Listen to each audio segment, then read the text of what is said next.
This is Axon, the Air University Teaching and Learning Center podcast. At Axon, we make connections between teachers, learners, and ideas in military education.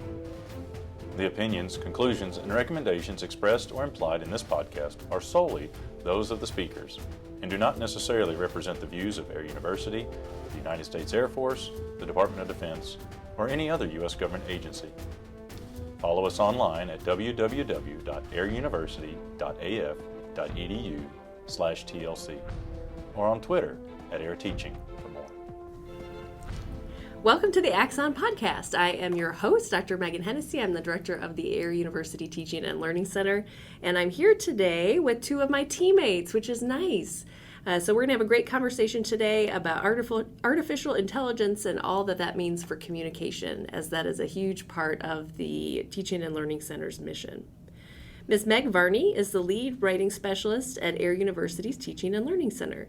She has taught academic writing, communication skills, and English for speakers of other languages for 10 years and is a veteran of the U.S. Army National Guard, but I will not hold that against her as a Navy officer.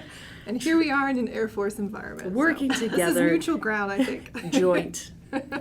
Yes. Trish Harris is a communication specialist here also at the TLC. She has taught college-level academic and professional writing since 1989 and serves on the leadership team for two working groups focused on artificial intelligence and education. So welcome to you both. Thank you. Thank you. Happy to be here. Just across the hall, but yes, today we get to sit together and talk about other things. So let's dive right in. What is the buzz about ChatGPT and why are military educators so concerned about it? They are concerned, or not just military educators, but I would say out in, academia as a whole, concerned about what this could mean or perceptions that these AI writing tools could take over for students, replace student writing, could be misused by students in the learning or writing process. And they're concerned about what that would mean for student learning, meeting outcomes. I've read some articles about student voice and expression in writing potentially being homogenized by tools like this. And so there's a lot of and I want to go back to the word perceived or perception, perceived concerns with these fairly new, quite new, I guess, tools that are now available widely and oftentimes free. One of the issues with ChatGPT from the start, because of when ChatGPT was first released on November 30th, the timing of that in higher education environments right before finals season and final paper season meant that most educators and faculty members were exposed to the tool and its possibilities at a time when they were not prepared for what they were seeing. At the same time, because it's not creating products that have a referent, Turnitin was not catching any. What's Turnitin? Turnitin is a plagiarism detection tool used in many higher education environments. And there are other similar tools, and some learning management systems have their own built in, including Canvas has its own. However, Turnitin is the dominant player in the field. And so the way that Turnitin works is that it has a database of all student work that's ever been submitted in Turnitin licensed schools. And every time a new paper is submitted, if it's run through Turnitin, it compares that paper in any of its contents with any of the other material that sits in the database. Since ChatGPT and other AI writing tools are producing content that doesn't have a firm or stable referent, there's nothing to compare these new artifacts to. And so Turnitin was developed at a time when we were really kind of stuck in the Benjamin understanding of mechanical reproduction of original content. So when these tools were first released to the wild and students and writers started using them, they're creating content that has no stable sourcing. And so we might have heard people mention that ChatGPT and other tools like that need to be able to cite their sources, but they're not using sources in the way that we're accustomed to thinking of sourcing in an academic environment. Instead, they're remixing the sources in order to, in a stable way, reproduce the next sentence that might make the utterance that answers the question seem human-like. Mm-hmm. This is very sci-fi.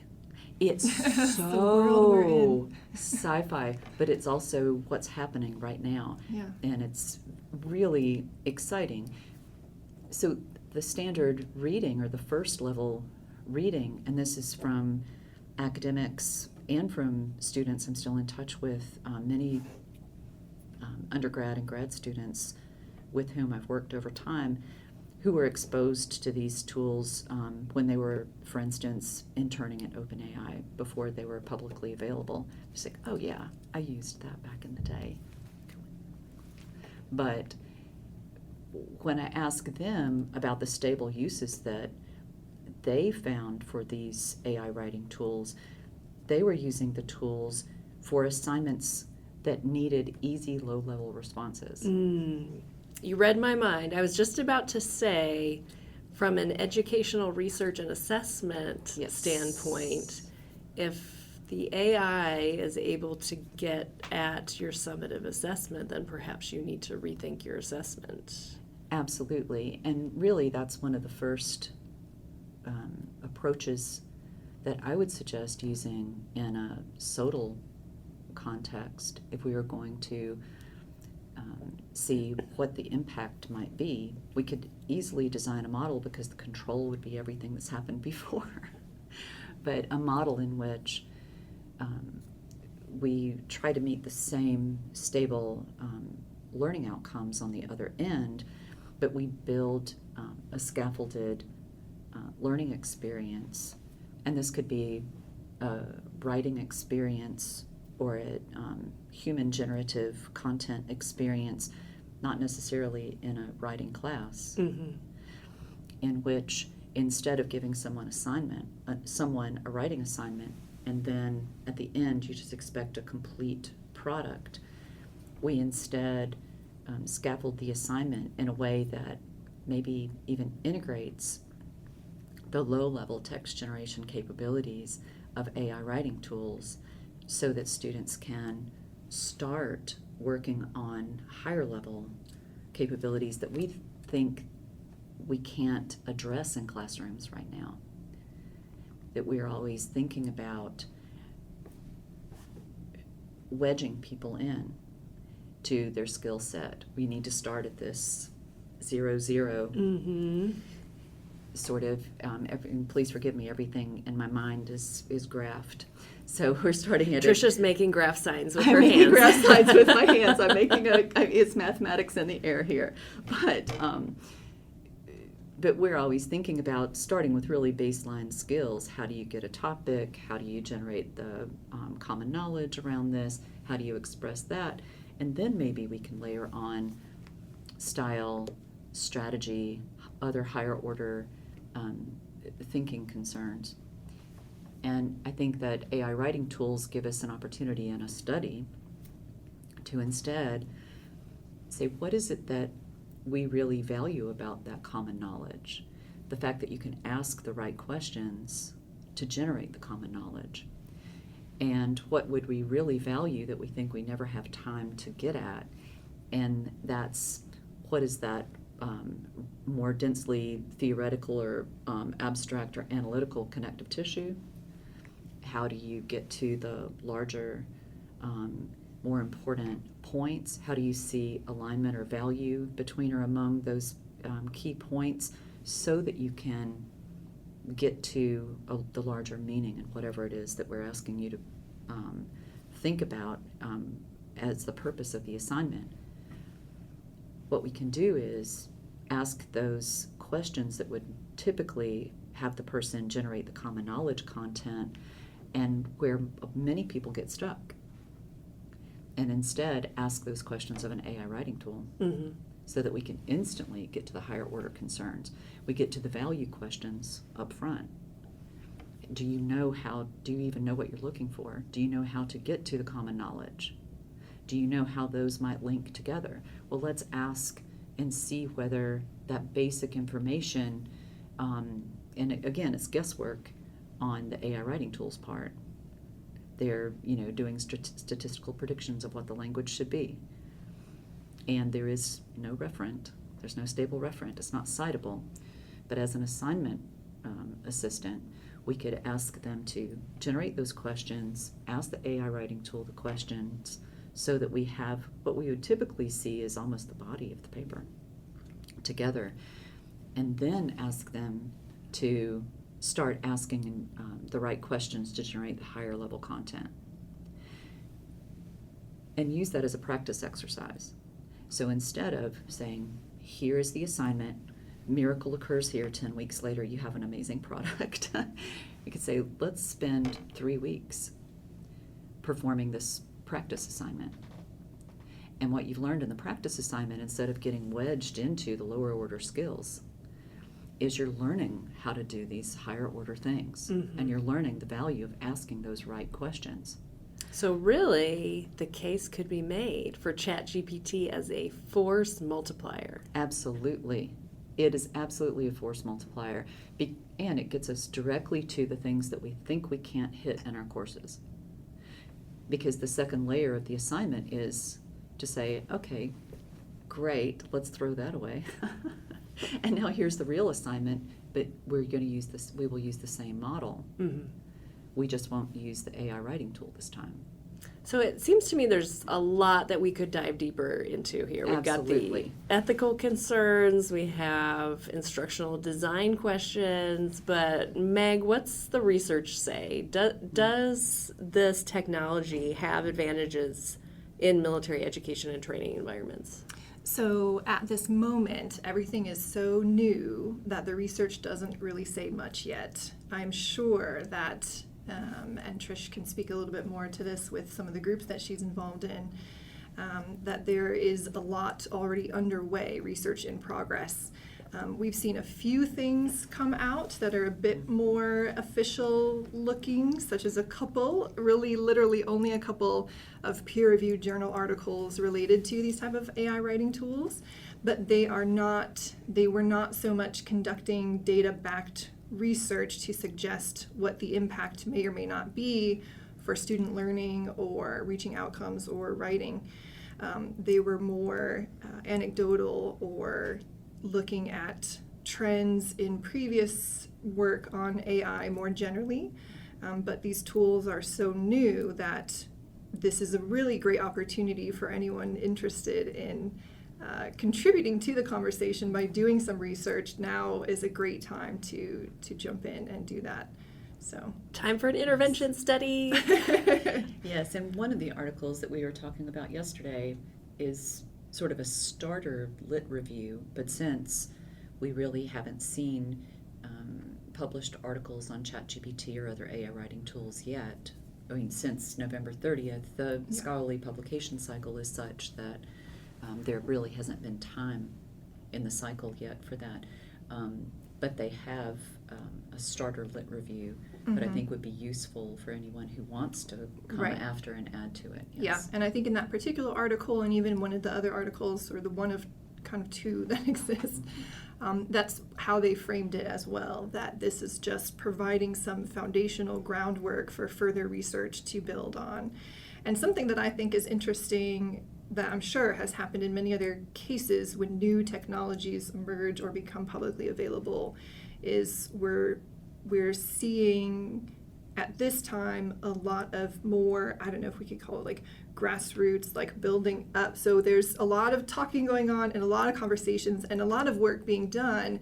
It just hasn't been captured yet in a fully formalized process or way. So there's live documents that are being shared by people all around the world that are all contributing to it to make these collections of ideas and start that foundational knowledge so that we can get to the more specific research opportunities. Somewhere someplace there is a PhD student listening to this podcast. Yes. No, writing their dissertation what on a great ChatGPT. opportunity to really get in That's an at the amazing ground opportunity. level and be one of the foundational scholars of this Absolutely. field of research that I'm sure is going to have so much to offer and to look at. And something we were talking about yesterday, Trish was making the point that, because of the nature of AI and these AI writing tools, they are changing as we speak. Right. So even research right now, very soon in the future, suddenly is not fully applicable anymore. That's right. Because it's continuing to evolve and change all the time. So I think there'll be so many opportunities for continued research, and then looking at the previous research and doing it again and again to see how things are adapting. Mm-hmm.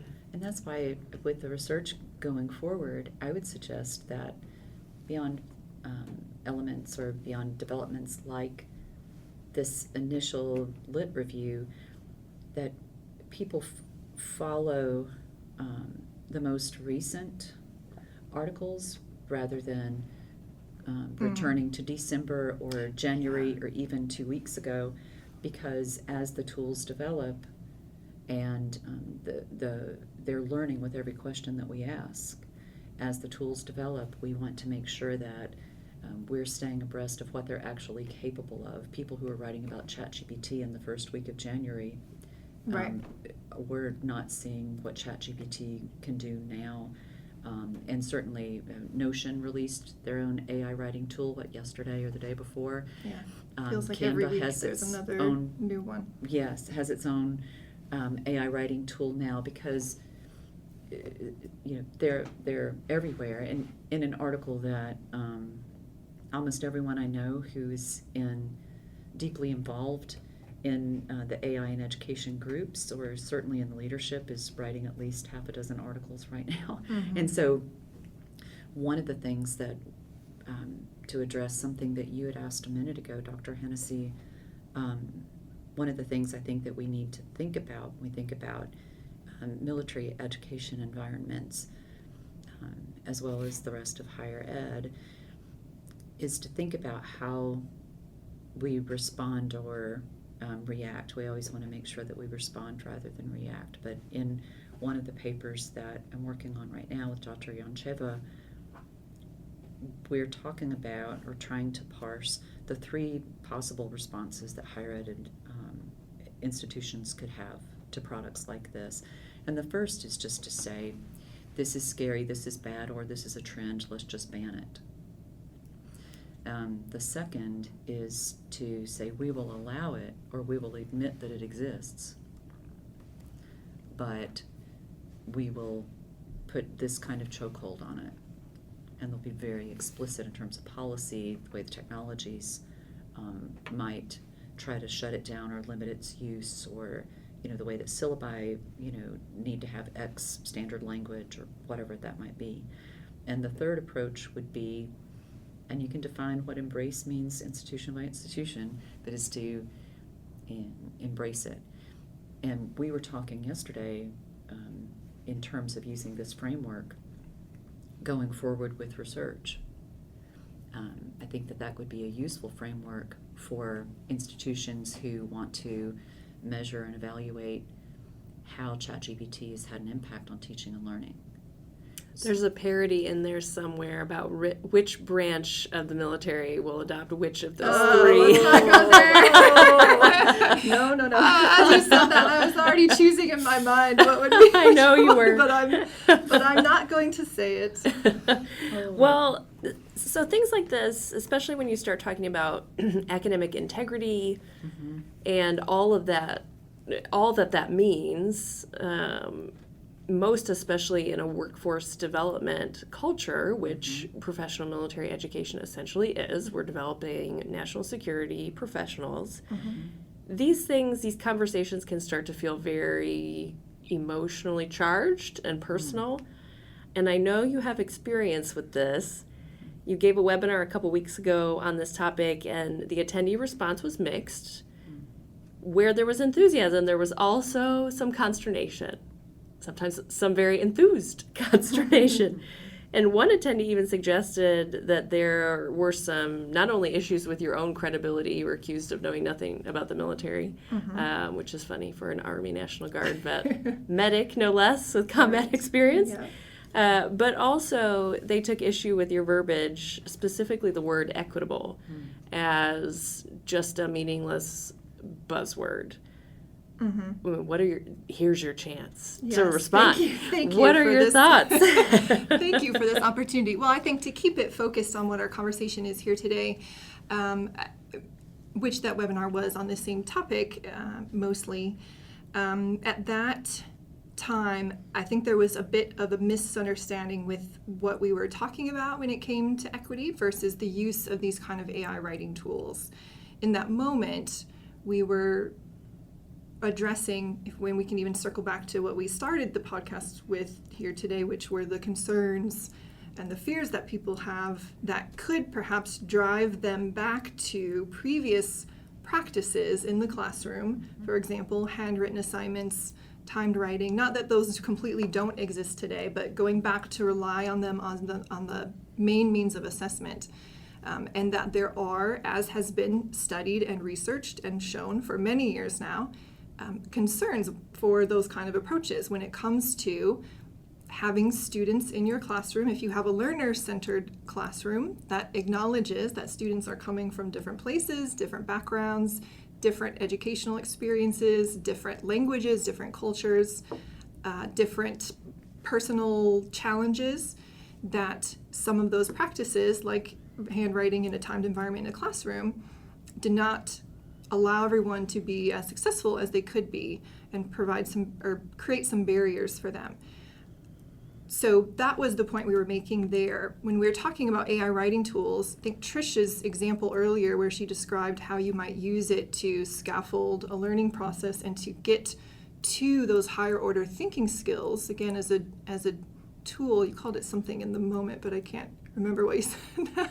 Me neither. It must have been super good. Yeah, we'll replay it. We'll rewind, replay it. Yeah, yes. we'll rewind. Just, or you can, maybe they can, put those words back in. But that's an example of how a writing tool like this, ChatGPT or the others, could be used to create a more equitable, and we can even replace the word equitable here, right, with learner-centered approach that to the benefit of learning, of meeting the outcomes, of meeting authentic outcomes through authentic assessment. And so it's not so much that these tools automatically create equity or lead to an equitable outcome or equitable practices, but again, the word tool, I think, is key, that they can be used and abused, right? So they can be used to our benefit as partners and force multipliers. That's what it was. That was the word, yes. Yes. Right. Force multipliers, or they could be abused where they're being used to replace thinking or replace learning. And so it's so that's what I think the clarification of what some of those comments were in response to our webinar. Yeah, I mean, would be. Trish, is there an analogy to be made here between ChatGPT and a calculator? No. And I would suggest that... Maybe you could say yes and no, because it's out there. A lot of people are making it. Well, I will acknowledge that saying people it. are saying it. That's Okay. my yes. All right. But my no is that a calculator always has a definite answer and is programmed to work against or work with, but I'm sorry, he's a mathematics person, to work against known variables and information, and then produce an absolutely correct answer. And ChatGPT and other AI writing tools will not have an absolutely correct answer. They're working with a statistical model of how humans might complete utterances. And the might removes any AI writing tools from the explicit correctness of a calculator. Does that make sense? Very well said, yeah, thank you. I think, though, just for the people out there who are like, but we think it is similar, I think That's absolutely correct, of course, what you said, that when we look at the technologies, we can't make an analogy really. But what I've seen people expressing is more the similar concerns and fears when the calculator was introduced into the classroom, to say, well, it's going to replace our students' thinking. In that way, yes. Right, in that now they can just punch it in and there's the answer and they're done. And then at that time, though, because now who hasn't used a calculator in a Right. and I think I had classes where the whole point was learning how to use your calculator even better Yes. to do all these really Right. advanced things.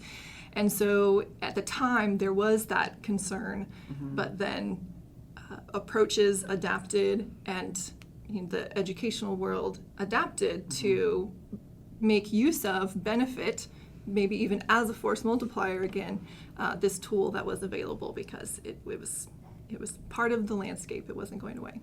Absolutely. Well said, and I appreciate that clarification or that angle on it. And so, two quick responses there. As someone who has managed, led, and developed physics and maths tutors who are incredibly well-prepared, gifted people, but who worked with many underprepared or unprepared maths and physics college students, one of the things that we noticed was the lack of ability to perform mental math or perform calculations independently because of dependence on calculators and just because of different teaching practices based on wherever it is that they received their maths or early sciences educations.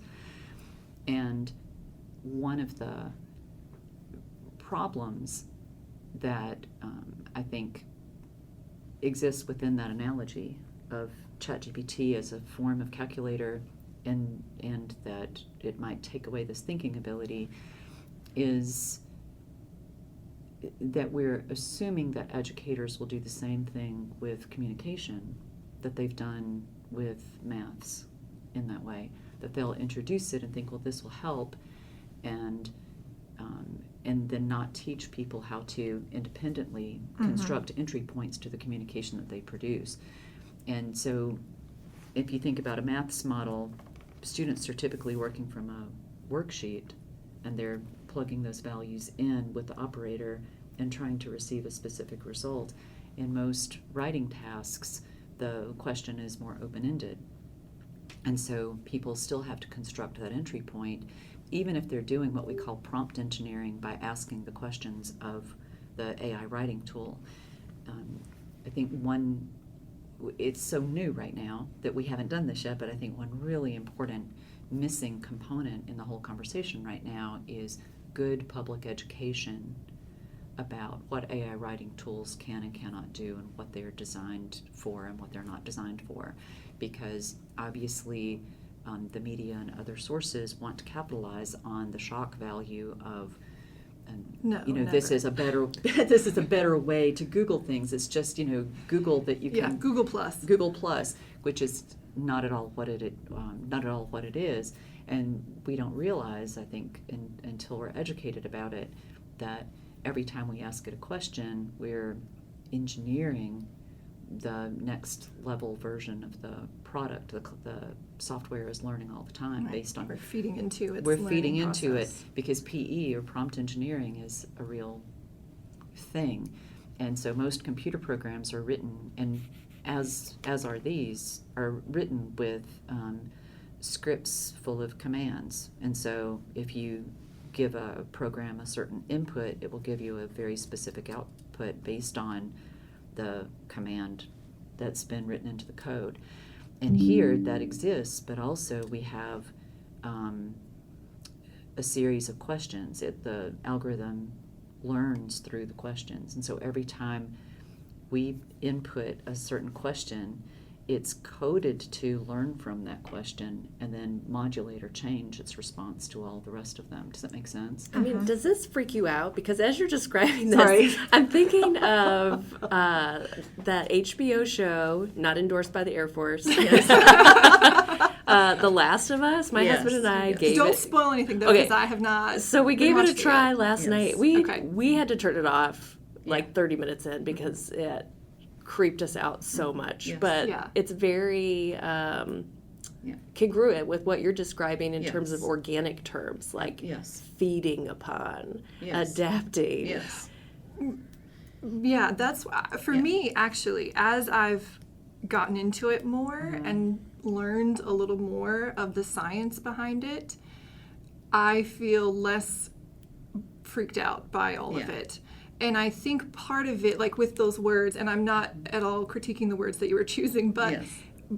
because that's how we talk about things, right? And Yes. these things that feel a little more human, we tend Yes. to talk about it in that way, which then gives the sense that Yeah. it is human, it is thinking in the way Yes. that our brains think, right? So I think there's a difference between, if we're going to talk about things like, and I don't know that these are even the exact right terms here, so correct me, Trish, if I'm wrong, but like machine learning, right? Machine thinking is different from human brain Yes. learning, human brain thinking, but Yes. those terms sound all the same to all of us. And Right. and I think especially if you look at, and this goes back to, I mean, just every area is an area for research right now, because everything is just new. But if we're going back to concerns once more, we can see how some of the recent releases of these types of tools or searches, again, not endorsed by the Air Force or Air University, but Microsoft Bing, Yes, right? That yes. it's been responding in ways that sound not just human-like, where Yes. ChatGPT still is a little superficial, a little distanced, right, from feelings and emotions, whereas Microsoft Bing was kind of Emotional. attacking people and like saying negative things to them and Oh, being no. passive-aggressive, right? And it really went off the rails, but it was because of the science behind it, not because it was thinking, let me say this thing towards this person. So Right. I think, And when we think about large language models, we think, well, surely this is only data behind it. You know, this is only like, you know, all of the encyclopedias in the world, all of the, you know, academic knowledge in the world. But really, the large language models include anything that's been upvoted to 3 levels at Reddit, for instance. Yeah. And so there's a lot of affect right, influenced or Just the- inflected language that's right. there. We know And what's so out there. if you learn, and that's some of the people who have been able to elicit those sort of, and again, I will confess, I am the worst anthropomorphizer ever. I can, and hello pen, you know, I will, anything is will have some sort of qualities of affect if you leave me in a room with them long enough. So, but it's, I think you're that language is there. right. And so if you engineer the prompts in a way that will elicit, because think about it, it's just continuing to fold out the language based on what it thinks a human would say. If you ask it a question, if you engineer the prompt in such a way that you're pulling out those affect, you know, centric ideas or utterances, then you're going to get, based on the way that you've engineered the prompt, you're going to get something that seems human-like, emotional, etc. It's fascinating. So what I'm hearing is that ChatGPT is not a human-killing fungus. No. And I don't know if you're spoiling something for me in the show by saying that, but I think, yeah, and you said something earlier that I just want to backtrack to, which is that it responds to prompts in a way that it thinks a human would, but I think that's also not quite, I think that's making it seem a little more human in that it's not that it's thinking, oh, this No, is it's what a not human would thinking. say, I'll do this. It's Right. all the probability. That word really Yes. helped me to get a grasp on how Yes. this is working, and that it's just doing da-da-da-da-da-da so fast, right? It is working very fast, so it sounds like they're just coming up with a thought. Exactly. But it's just this It's not probability, right? And it's pulling the words Yeah. together from what humans have already produced. And so it is a very impressive, but very distinctly machine.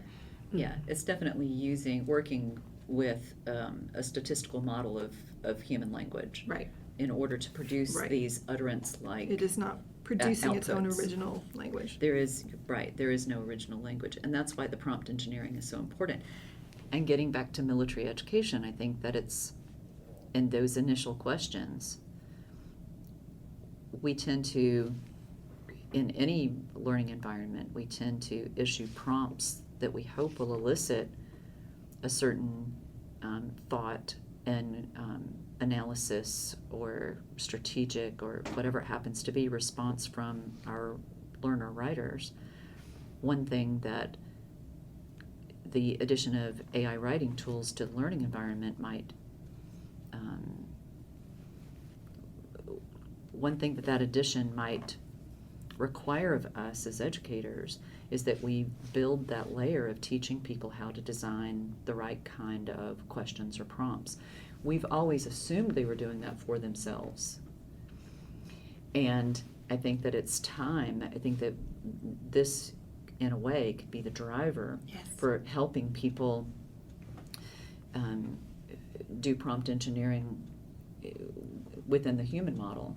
Yes. I think that goes back to your earlier question, Megan, about assessments, and that could this change the way we're thinking about assessments or the way that we're framing our assessments. And I think that's the hope, is that this will be an impetus to design assessments in a way where those higher order thinking skills and application and doing and creating are what's happening beyond what ChatGPT is quite capable of doing, which is the retelling of what the information already says.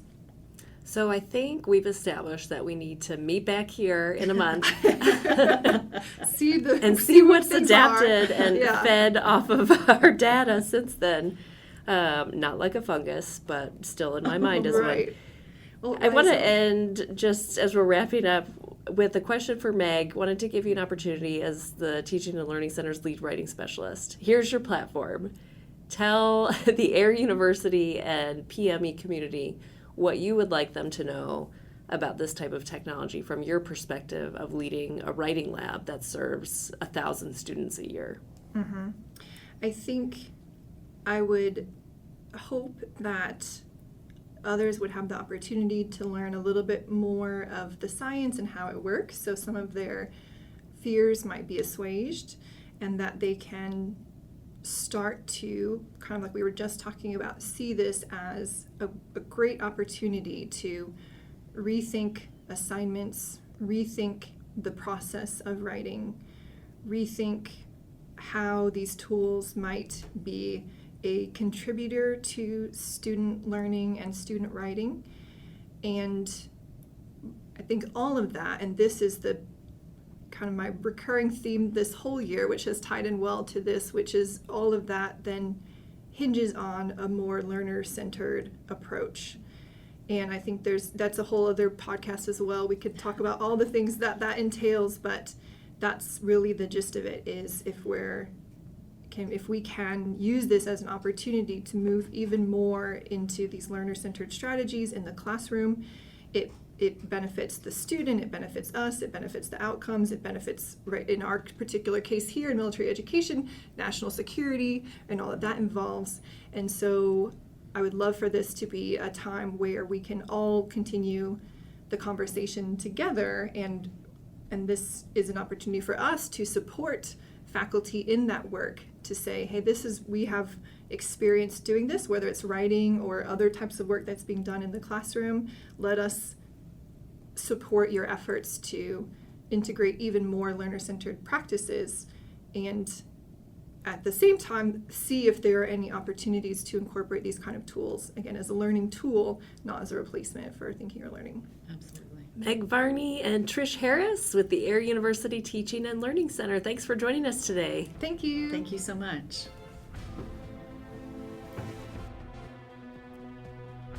Thank you for listening to Axon, the Air University Teaching and Learning Center podcast. Stay current on these and other ideas in military education by following us online at www.airuniversity.af.edu/TLC or on Twitter @AirTeaching.